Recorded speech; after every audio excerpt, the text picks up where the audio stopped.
Shadow football.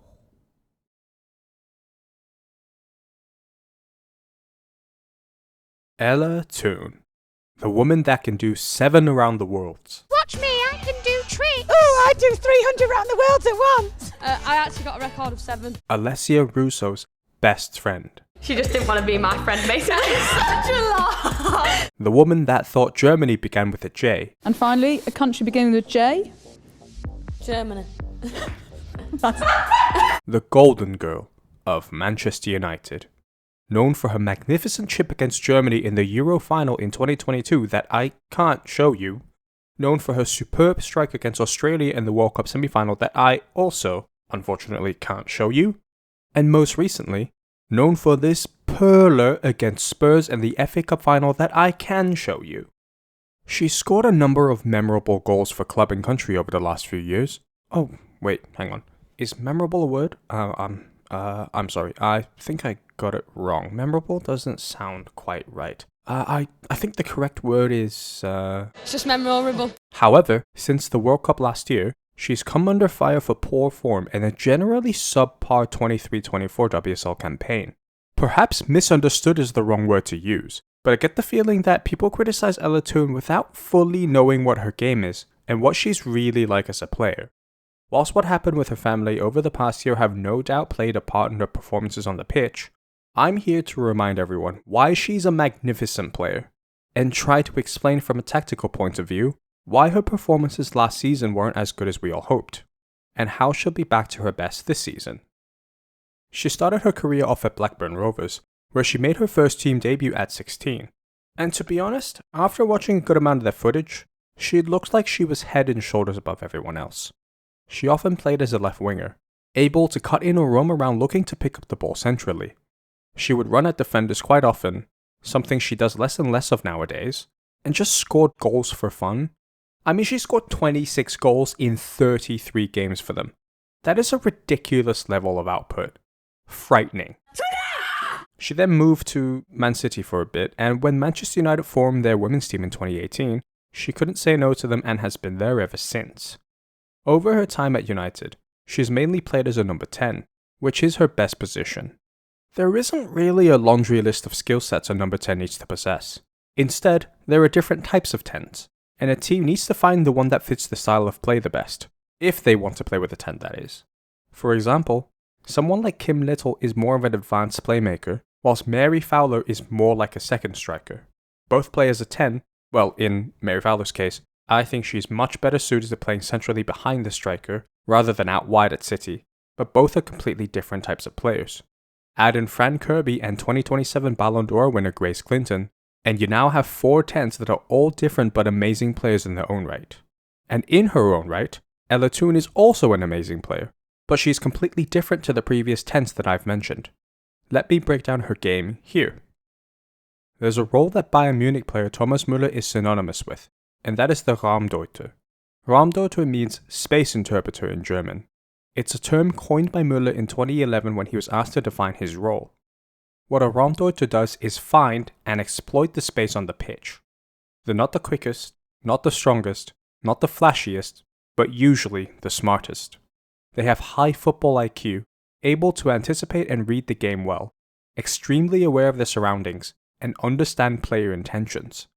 They are usually involved in the build-up through their movement and space exploitation, and have a habit of scoring goals too. Ella Toone's game is more like a Raumdeuter than anything else, because her biggest strength is her attacking positioning and off-the-ball movement. She knows her strengths and limitations, and often takes very few touches before passing it or shooting. This passage of play shows you what I mean. Ona Batje has the ball on the left-hand side. Natasha Harding here has her attention on Batje. Diana Cooper is watching Toone and follows her. If Toone gets the ball and drives towards goal, Cooper is there to close down. Toone is actually playing as a striker for this game, so she could have been a bit tighter to her. Chloe Peplow is watching Ella Toone as well, but also has an eye out for Zellum over here. Batje plays the ball into Toone and continues her run around, with Harding doing her best to cut off the passing lane. The obvious option here for Toone is to play a first-time ball to Zellum, which is what Peplow thinks she's going to do. So she goes to intercept it, thinking Cooper is closing down Toone so she's free to commit to the obvious pass. Cooper thinks Peplo is going to close Toone down and so stays back. However, Alessia Russo's best friend has already assessed everyone's positions and notices no Reading player is closing her down, so she doesn't play the obvious ball and turns. Peplo, in this moment, is bricking it. She has to turn around at this point, forgets about Zellum, and tries to press Toone. By that point, it's way too late. Cooper still doesn't rush up to greet Toone with a two-footed tackle. Harding can't keep up with Battier, and that's exactly the option Toone takes. She passes the ball to Battier, and as a Manchester United fan, why did we ever let her go? Just look at this strike. I know she wanted to go back to Spain, but my god did we lose an incredible player. It looks simple, but Toone's initial position where she picks up the ball is so smart that it causes confusion between the opposition players. She often wants the ball in areas in between the midfield and the defense, where the defenders think the midfielders are going to press her, and the midfielders think the defenders are going to press her. She's incredibly intelligent. Her teammates are all in sync with each other. And the result? A beautiful goal that kills off the game. I have so many examples of Toone's intelligence on a football pitch that I want to show you, but I don't want this video to be 3 hours long. Actually, you know what? Sod it. Here's a few more. As France lose possession and the ball goes back to Williamson, Sandy Toletti drifts forward and Ella Toone spots this and stands her ground. Williamson sees Toone and plays a brilliant ball to her. Toone turns with zero pressure on her and immediately releases the ball to Hemp since De Almeida is wildly out of position. Hemp crosses the ball in and it just about reaches Mead. And let's be honest, she's not going to miss from there. Kira Walsh picks up the ball here, and spotting that current clubmate Dominique Janssen is misaligned with the rest of her backline, Toone positions herself just onside but behind the Dutch defense. If Janssen joined the rest of her defenders over here, Toone would have been offside. Manchester City player of the season so far, Kirsten Kasperaj, wasn't expecting Janssen to play Toone onside, so she sprints back immediately. But Ella Toone plays a first-time cross to Russo. She does well to poke the ball back to Beth Mead for her to slot in England's 5th of the night. This movement of the ball right here is what I call the Toone classic. Russo is out wide and thus Sembrant and Eriksson have no one to mark. Our Toone starts her run from Sembrant and she runs in behind Eriksson. Sembrant then has to decide if she wants to close her down, or since Eriksson is closer, she might want to turn and close her down. This is a really smart run that Toone makes quite often, and in this case, it's quite well defended since Sembrant tracks her and deals with it smartly. Toone rushes her cross, but this is the level of danger she's able to provide against even a top-class defense. This kind of movement, this curved run, is usually seen from an elite centre forward. Fernando Torres from the men's game used to do this a lot. Here's another Toone classic where she runs diagonally, puts a cross in, and Maya Letizia commits the foul because she was already playing for Man United back then, and Toone calmly slots the penalty. Whenever she picks up the ball in space or scores goals, she usually doesn't have any opposition defenders around her.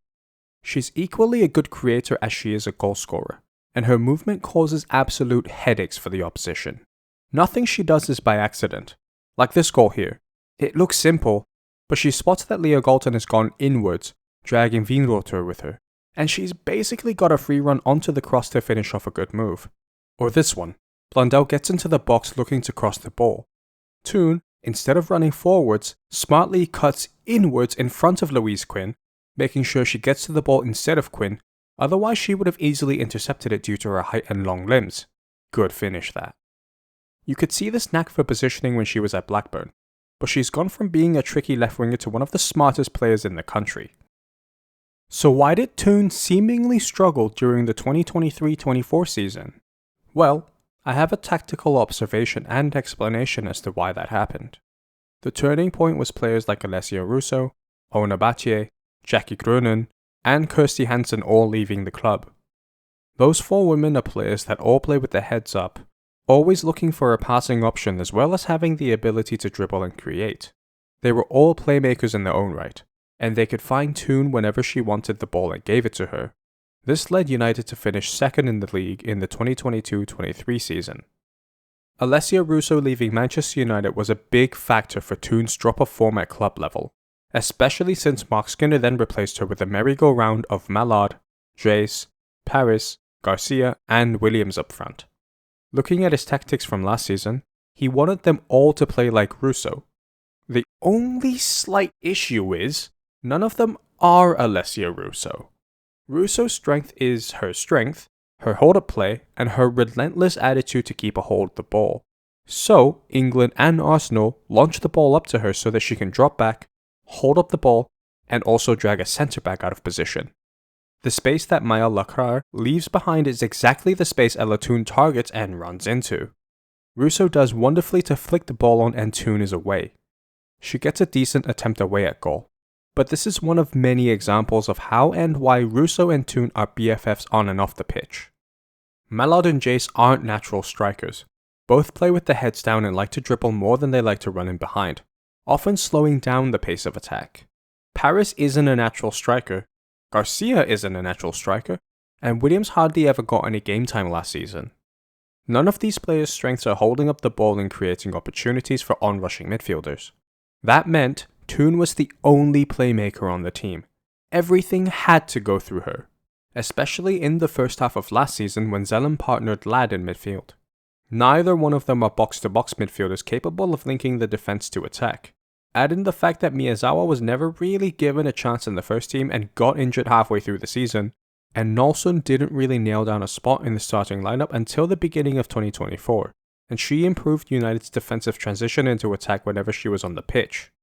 United's attack was incredibly disjointed, as there was no consistency in team selection, and there were way too many selfish dribblers in the team.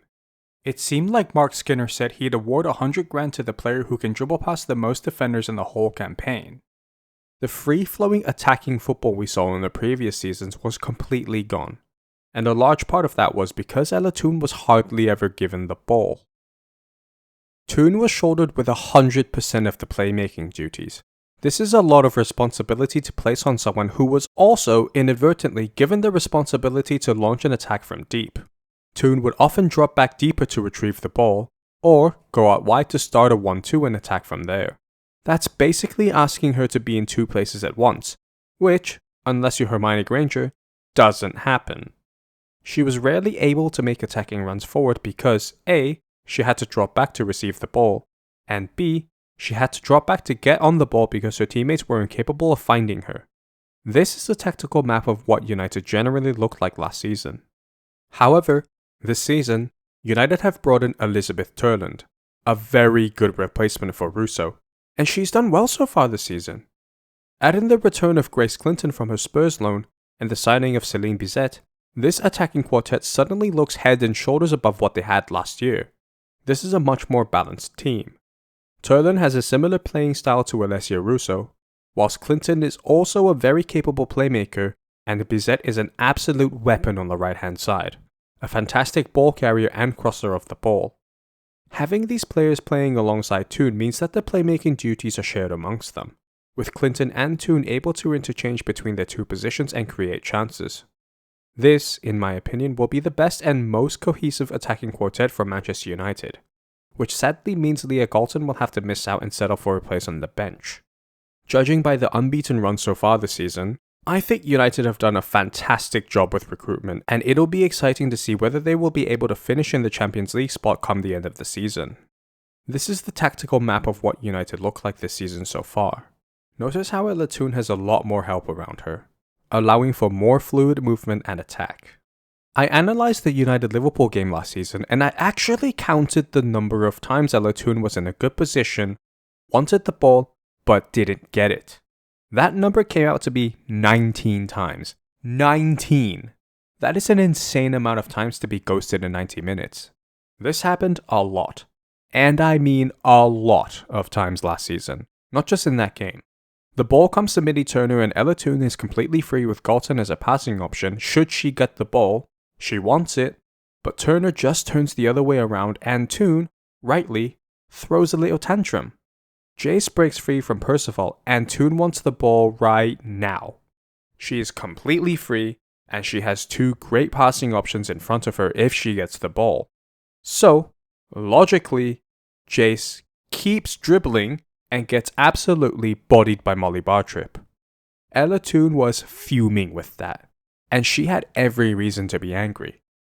I'm not usually a stats person, But these are Ella Toone's stats for last season in the WSL. It's been happening this season as well.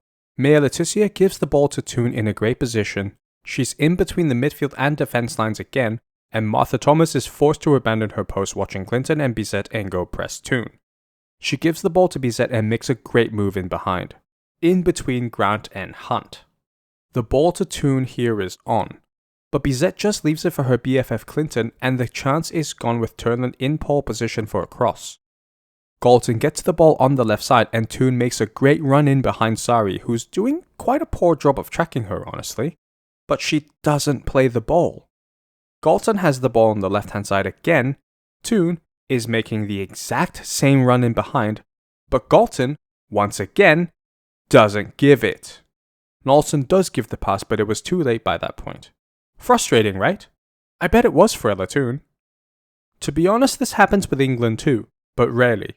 Her selection in the starting lineup will always be justified provided she's playing with players that can find her in these threatening positions. Having top-class players that have extremely good vision on the pitch really benefits Ella Toone since they're able to spot her runs, and they all have the passing ability to find her. Toone is an outlet for England's attack, and her teammates all know that. So more often than not, they do give her the ball. But there are still moments like this one where Lucy Bronze misses the chance to play the ball in behind after a Tooney classic run. It's scary. It's really scary to think that she's only 25. She technically hasn't even hit her prime yet. There's still so much more to come from Ella Toone. And I think England and Manchester United are doing a good job of building an optimal team for her to function well in. She's not the quickest, she's not the strongest, and she's not the flashiest player. And she doesn't need to be all of those things. As Italian legend Andrea Pirlo once said, "Football is played with the head. Your feet are just the tools."